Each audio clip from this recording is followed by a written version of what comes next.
Board में आपके त्रिकोणमिति जो है वो 12 नंबर की आती है, 8वीं प्रश्नावली जो है वो 8 नंबर की है और 9वीं प्रश्नावली 4 नंबर की आती है।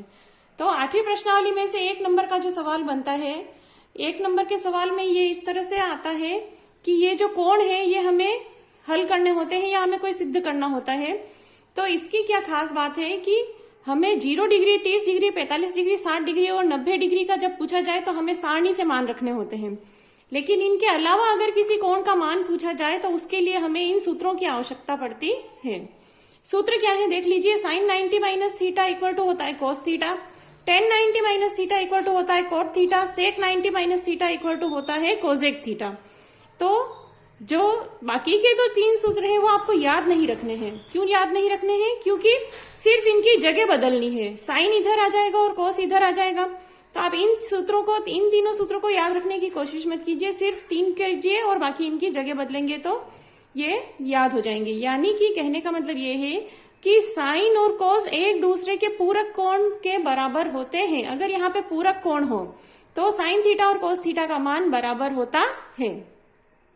तो कैसे है ये एग्जाम्पल से समझते हैं हम। ये एक उदाहरण ले लीजिए। एक प्रश्न लिया मैंने, कोस 38 कोस 52 माइनस साइन 38 साइन 52। तो एक्चुअली हमें इसमें करना क्या होता है कि हम सिर्फ एक का मान बदलेंगे। जैसे साइन और कोस ये एक दूसरे के पूरक कोण है तो हमें सिर्फ साइन वालों का मान बदलना है, या फिर अगर आप बदल रहे हैं तो सिर्फ कोस वालों का मान बदलेंगे। अगर आपने दोनों के ही मान बदल दिए तो आंसर नहीं आएंगे। तो यहां पर भी देख लीजिए, इधर दोनों कोस के हैं और इधर दोनों साइन के हैं। तो हम कोस के दोनों का साइन मान बदलेंगे।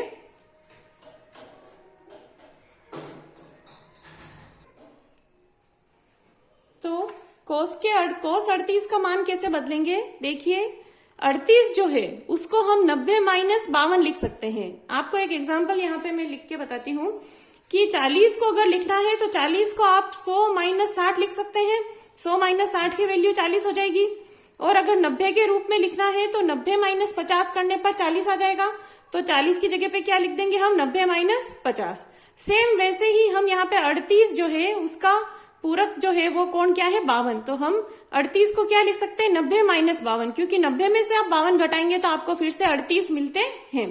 तो हमने इसकी वैल्यू चेंज नहीं की है, सिर्फ 38 की जगह पे हम उसको 90 की भाषा में लिख रहे हैं, 90 माइनस 52। इसी तरह से cos 52 को हम लिख देंगे 90 माइनस 38, क्योंकि 90 में से 38 आप माइनस करेंगे तो फिर से आपको 52 मिल जाएंगे। और जैसे ही हम 90 माइनस 52 करेंगे तो ये आ गया cos 90 माइनस थीटा के रूप में। तो cos 90 माइनस थीटा क्या होता है, साइन थीटा। ये जो कोण है यही इधर है, तो यहाँ पर भी साइन की जगह पे साइन के साथ में क्या आएगा, ये जो कोण है वही यहाँ पर आएगा। तो ये हो जाएगा साइन 52। इसी तरह से ये भी cos 90 माइनस थीटा क्या होता है, साइन थीटा। तो ये जो है थीटा, ये हमारा कोण है 38 डिग्री, यही यहाँ पर आएगा। और इधर वालों को हम चेंज नहीं करेंगे, जो पूरक है उनमें से एक ही को चेंज करना है आपको। तो ये आ गया। इधर जो 0 है वो हमें सिद्ध करना है, बराबर आएगा।